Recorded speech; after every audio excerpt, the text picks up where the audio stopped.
நம்ம தமிழில் பூக்களோட பருவங்கள் 7 வகையாக பிரிச்சிருக்காங்க. அந்த 7 வகையில் 5 வகை பருவம் வந்து ஒரே செடியில் இருக்குது. நான் அதை தான் இப்போ வந்து உங்களுக்கு காட்ட போகிறேன்.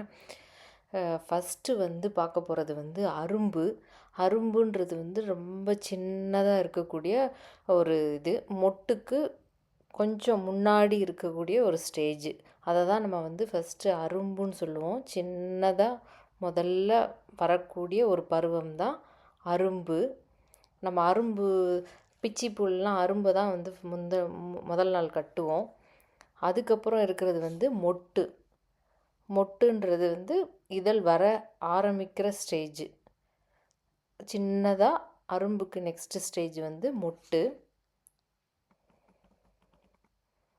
அதுக்கப்புறம் நீங்கள் பார்க்குறது வந்து முகை. அந்த இதழ்கள் வந்து நல்லா விரிகிறதுக்கு முன்னாடி இருக்கிற ஸ்டேஜ். இதழ்கள் நல்லா ஃபார்ம் ஆகி அப்படியே வந்து குமிஞ்சி இருக்கிற ஸ்டேஜ் வந்து முகைன்னு சொல்லுவோம்.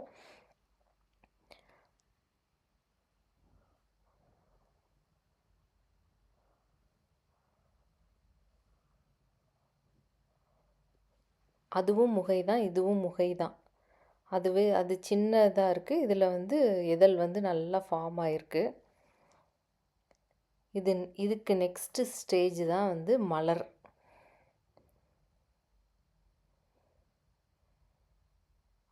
இது கொஞ்சம் லைட்டாக இன்னும் கொஞ்சம் விரிஞ்சதுன்னா அதுக்கு பேர் வந்து மலர்.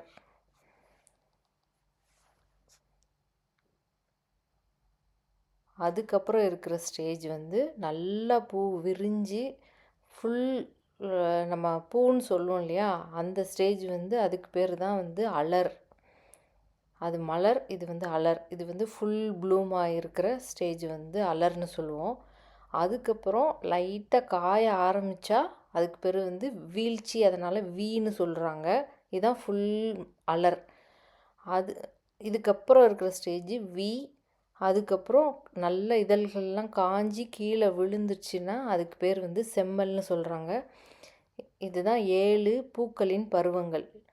நம்ம வந்து ஒன்று அரும்புமோ இல்லாட்டி மொட்டும்போ இல்லாட்டி பூன்னு சொல்லுவோம். அது 3 தான் நம்ம யூஸ் பண்ணிகிட்ருக்கோம். பட் இதில் வந்து 7 பருவங்கள் இருக்குது. Thank you all.